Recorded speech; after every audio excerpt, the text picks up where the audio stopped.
You're watching ABC7 News at 5:30.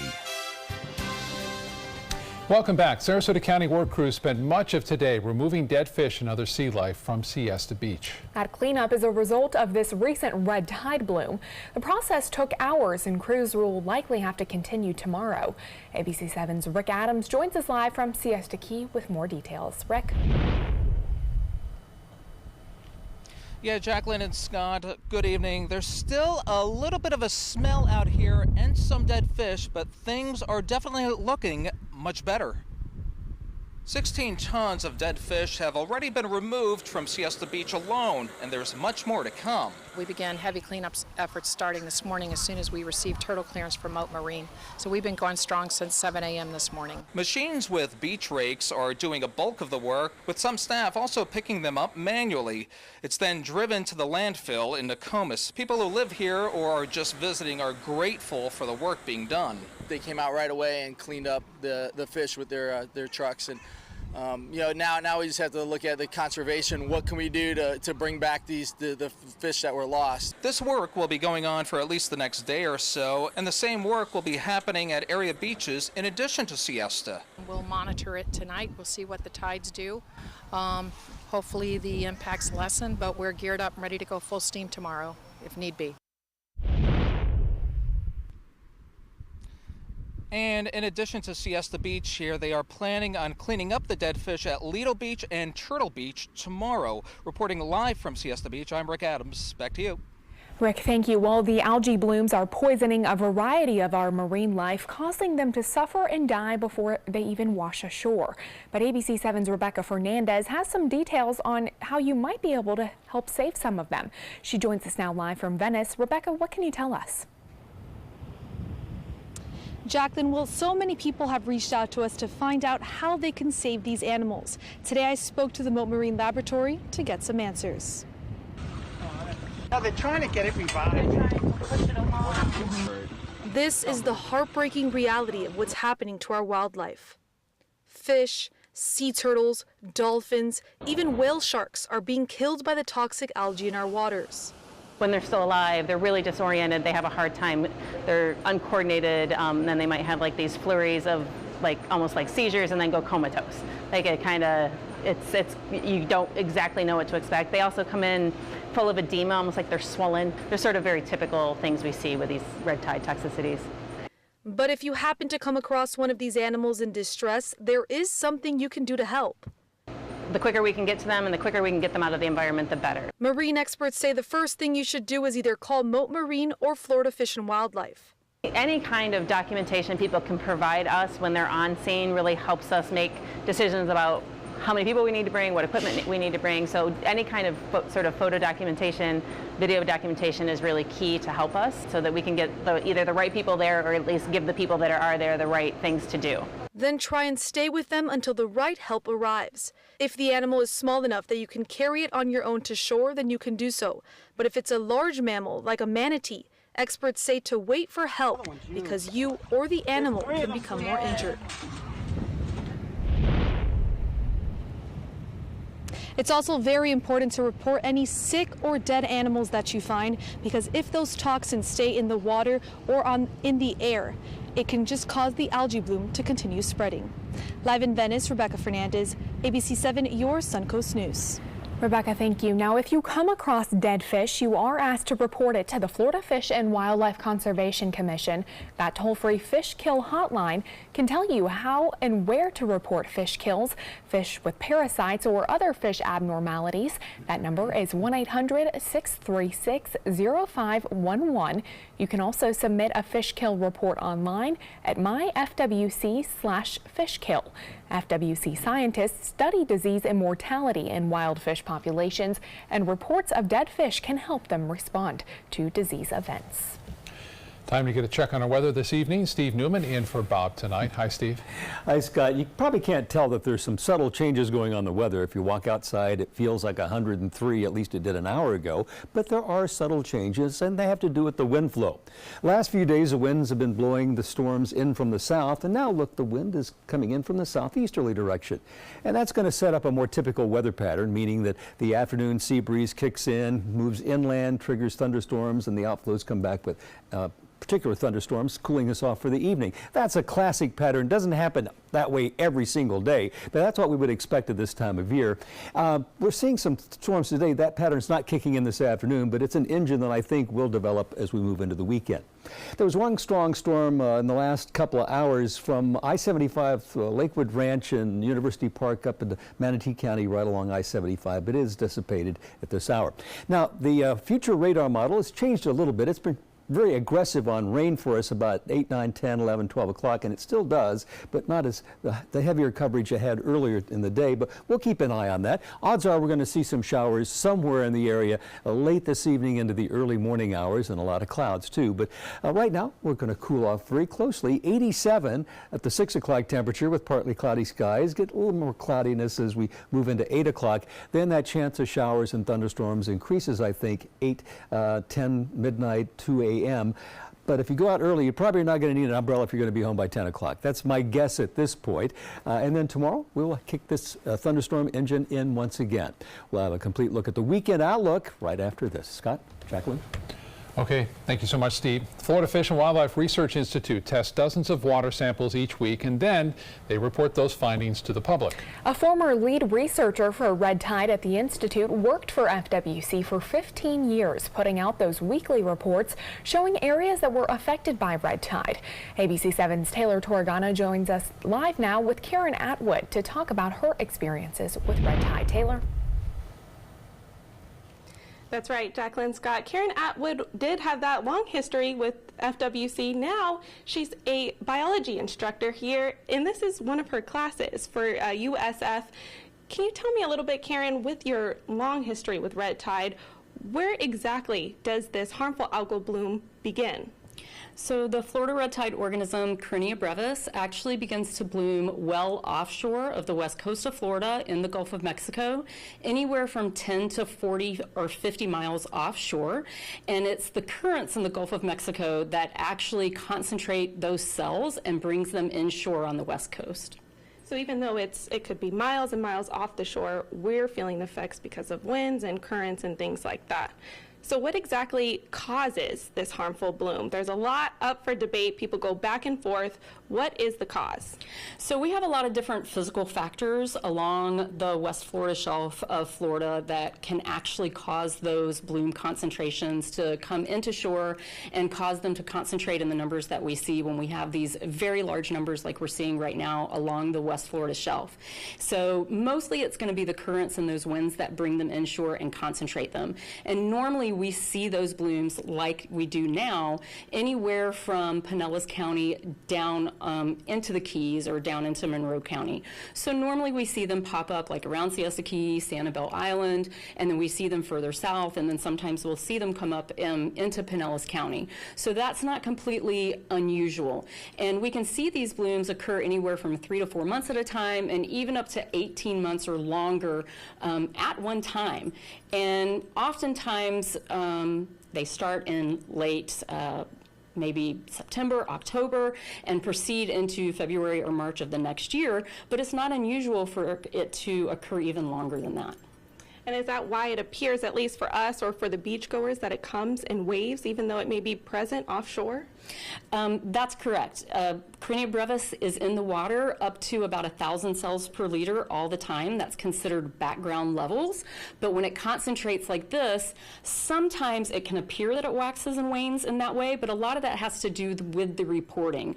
So when red tide first pops up, say in September or October, as it did this past year, so in 2017, it will be reported reported by the news, and people will see it, and they'll see it on the FWC website or on the FWC Facebook page, and that will happen for a few weeks. It'll be very popular, and then it may not be reported for a little while. Winds may be offshore, so people will not experience respiratory irritation or dead fish being washed on shore of the beach, and it will still continue, but it may not be reported. And then we'll have winds, and we'll have waves bringing those dead fish and respiratory irritation in again. It'll be reported again, and then tourists or natives will say, oh, red tide is here again, but in actuality, it never went away. And so then it will appear that it went away and came back when in actuality it did not. So we've actually had this red tide since October of last year. It's just continuing. And I guess the big question with a little bit of time, is this naturally occurring? Yes, this is naturally occurring. We have anecdotal reports of red tide, actually discolored water. Again, that's a misnomer. It's harmful algal bloom. It can appear anywhere from red to orange to green. In our case, usually like a darker brown in the water. But we have naturally occurring anecdotal reports dating back to Spanish explorers in the 1500s. And long before we settled the coast and started putting any pollution or nutrients into the water. But yes, very naturally occurring. Native Americans knew when not to eat shellfish. There's been reports of dead fish even dating back to the early 1800s that have been recorded as well. So this is a naturally occurring phenomenon. Now, if once those blooms do move inshore along the coast, and if anything that we are doing is making them stay around longer and maybe becoming a little more intense, is that something that we are causing to happen? Possibly.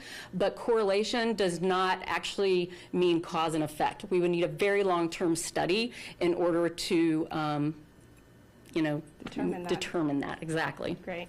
Thank you so much. And we'll have more from Karen coming up at 11 p.m. And I also sat down with Congressman Buchanan about what they can do at the legislative level. So keep tuned in. But for now, I'm going to toss it back to you guys. I'm live at the laboratory for USF. Taylor Torregano, ABC7, your Suncoast News. All right, Taylor, great information there from the doctor. We appreciate it. Thank you. Well, algae is still thick across southwest Florida. Green waves crashing on shore in Cape Coral. City leaders there met with the Army Corps of Engineers this week to discuss the issue. ABC's Delia D'Ambra shows us why people there want a solution. It's not pretty. A lot of green on the edge of the water, a nasty smell, empty beach. Green slime stacked on the yacht club shoreline reaches far into many city waterways. If you look at the grass, that's just the way it looked. It was so thick and so green. Monday is the first day Walter Preble saw the surface of his canal. As it moved in, it was like a giant monster. I said, where's the monster that spit out all this green stuff? It was horrible. It's the nastiest slime, and this is disastrous. This is a disaster. Visitors and residents alike want solutions. You need to do something about this ungodly mess. It's unconstitutional. It's inhumane for it to spoil the water like this. And not just talk. They might be blowing smoke to just say we're here and walk away and you never see them again. I mean, it's man-made by them. And is it fixable? It's got to be fixable. Most feel change is the only hope, and a cleanup, an unrealistic dream. I can't even begin to understand how it can be cleaned up. Well, that was Delia D'Ambra reporting for us here at ABC7. Now, this is what New Pass Sandbar on Lido Key should have looked like this weekend. Boats anchored in clear blue waters, people out enjoying the sun in the sand, but not this weekend. Instead, the popular event Aquapalooza, hosted by MarineMax, has been canceled Saturday. The reason, of course, red tide. Organizers posted the cancellation to their website, saying that Aquapalooza will now be rescheduled for September 1st. Now, we are constantly updating information about the red tide conditions on our website, mysuncoast.com. We have an article titled Everything You Need to Know About Red Tide, with links to Florida Fish and Wildlife Conservation Commission's weekly red tide update, NOAA's daily report, and Mote Marine Laboratory's current beach conditions report, which can help you narrow down the effect of the red tide by beach.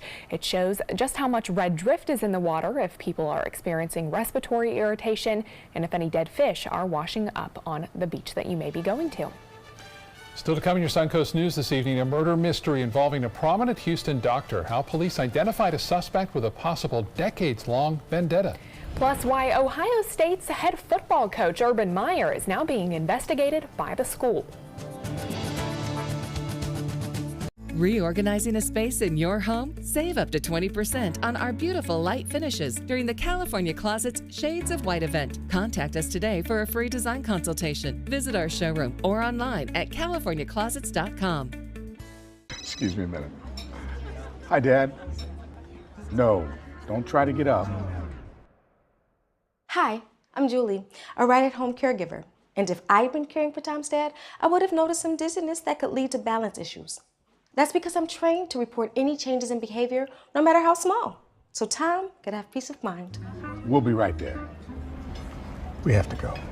Hey, Tom, you should try Right at Home. They're great for us. The right care, right at home.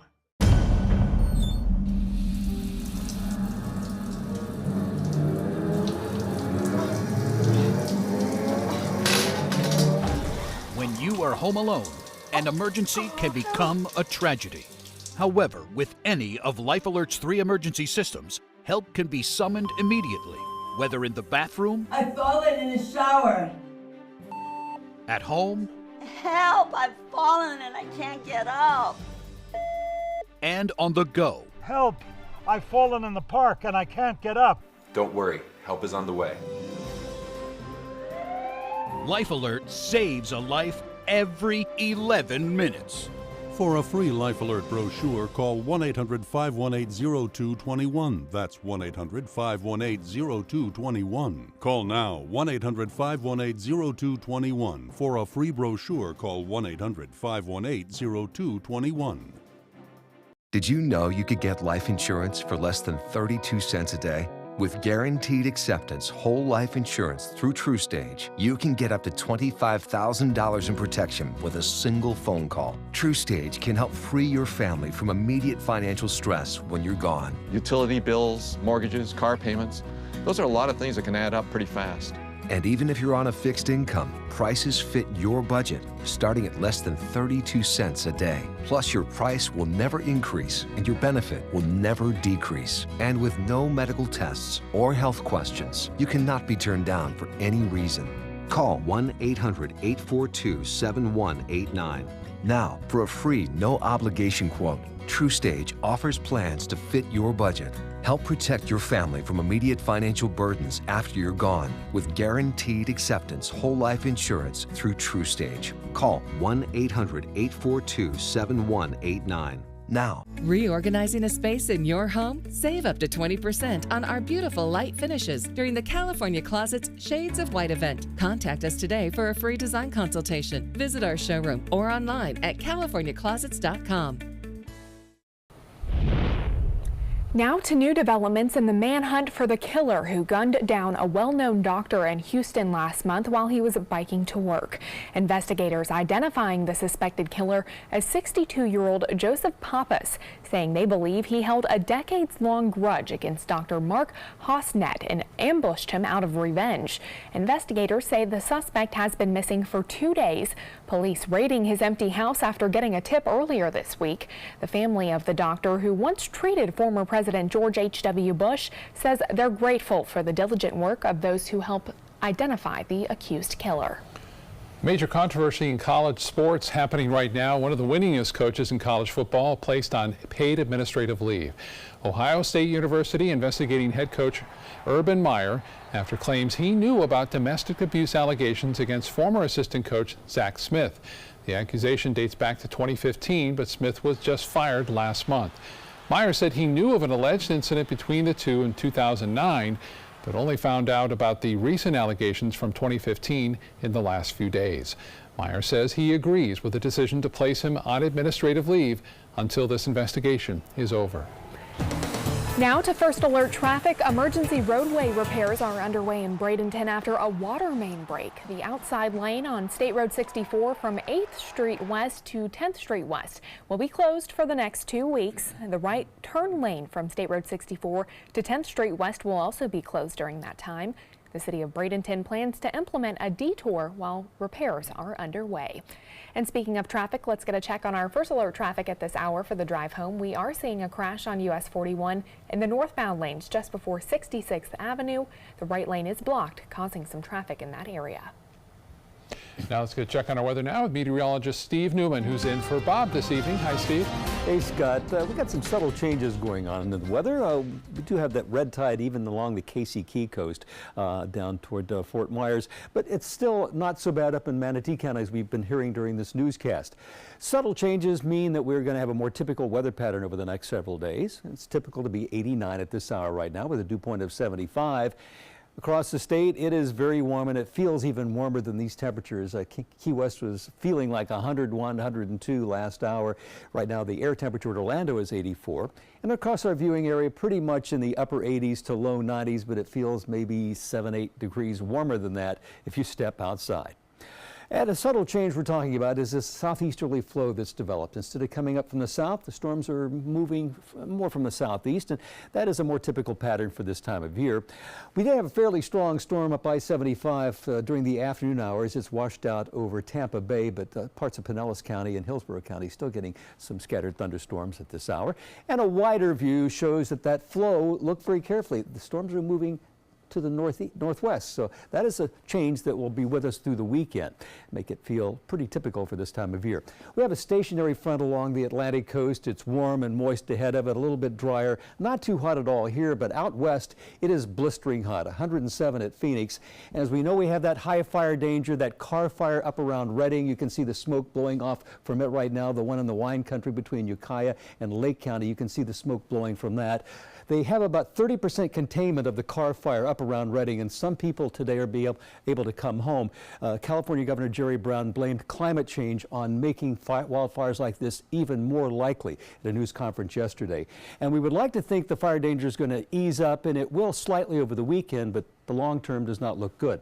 High this afternoon, 100 in Redding, where that fire was. The high tomorrow, 102. As we move into the weekend, a couple of degrees cooler, 98 for Saturday. But look what happens as we move into next Monday and Tuesday.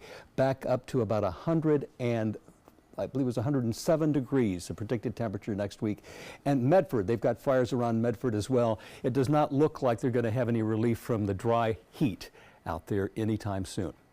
We're having a break in the hurricane season. Nothing really happening in the Atlantic or the Caribbean or the Gulf of Mexico. But we do have one problem out in the Pacific. Hurricane Hector is going to be a major storm, a major hurricane according to the Hurricane Center. As it heads toward Hawaii, people out there are going to keep a very close eye on it. Our weather pattern through the weekend, no hurricanes, no wildfires, just the garden variety thunderstorms that we get this time of year. And you can see that flow coming in from the southeast, and it brings us a chance of showers about 40 to 50% all weekend long into the early part of next week, as you can see on our 7-day outlook. High temperatures, I made a mistake there. Been using it for 2 hours. I didn't notice that's 82. That should be 92. 91 for the high on Sunday, Monday 91. Temperatures for the overnight hours will be about 74. I'll go fix this right now, Scott. I like 82 better. I don't know, Steve. Thank you. In consumer news, Brookstone has filed for bankruptcy. The seller of massage chairs, travel luggage, and quirky gadgets also closing its remaining 101 mall stores. Brookstone will keep, though, its 35 airport stores open. Products can also be purchased through the company's website. The company has secured a $30 million loan to keep operations going while it searches for a buyer. Well, a huge milestone for Apple. It just became the first American public company worth $1 trillion. The tech giant's stock hit just over $207 a share. The value of Apple stock is up more than 20% this year. Solid sales of the iPhone 8 and 10 have made Apple's financial outlook strong, along with surging revenue from the App Store. That iPhone 10. It takes good pictures. I really want one. I know. Me too. You know who's right on their heels now is Amazon. I think they'll be $1 trillion. They're coming up there. Yep. We'll be right back. Reorganizing a space in your home? Save up to 20% on our beautiful light finishes during the California Closet's Shades of White event. Contact us today for a free design consultation. Visit our showroom or online at californiaclosets.com. Recovery from mental and substance use disorders is real. You can recover. It's possible. It happens every day. Never give up on yourself. Discover hope and help. I thought I was too far gone. I wasn't. Join the Voices for Recovery. The world is a beautiful place again. For 24-hour free and confidential information and treatment referral for mental and substance use disorders for you or someone you know, call 1-800-662-HELP.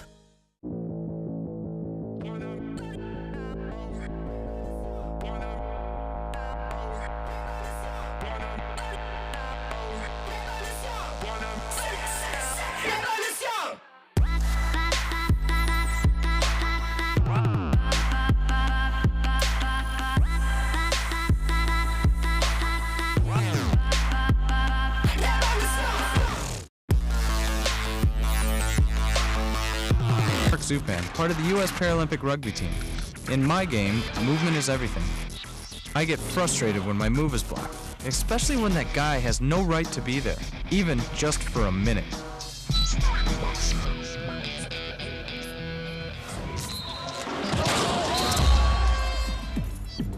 I love a challenge, but I don't like to play this game every day.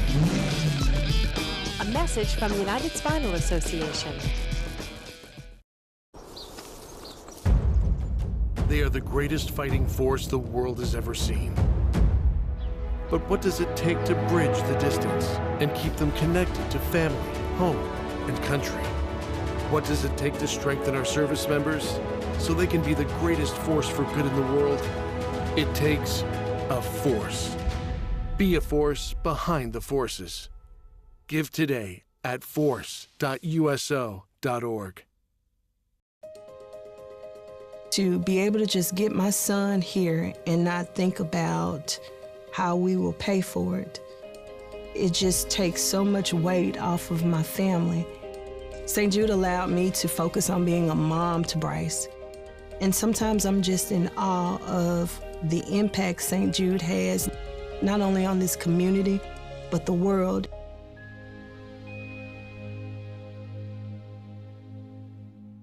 Reorganizing a space in your home? Save up to 20% on our beautiful light finishes during the California Closet's Shades of White event. Contact us today for a free design consultation. Visit our showroom or online at californiaclosets.com. Well, we reached out to local politicians to see what they had to say about the red tide issues. We did not hear back from State Senator Bill Galvano.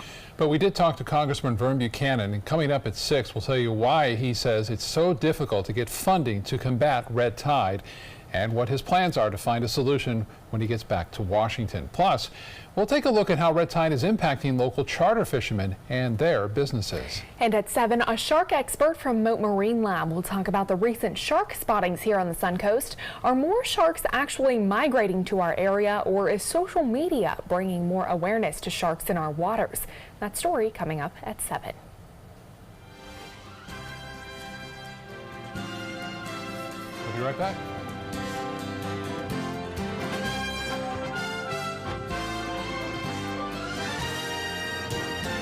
At Tidewell Hospice, we know it's never too late to say thank you to our military veterans.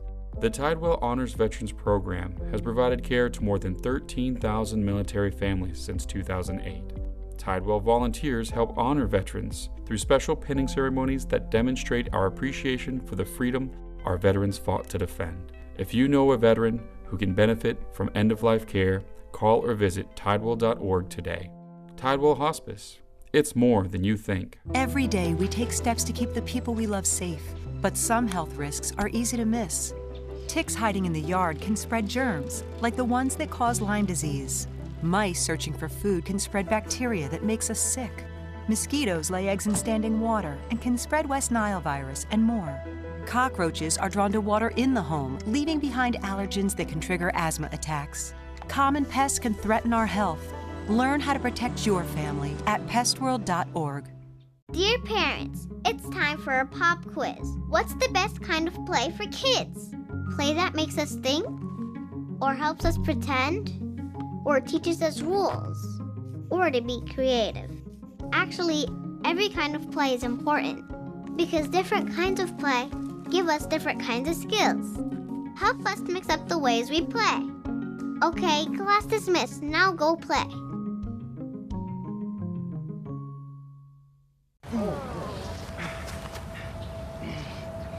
I'll be right back.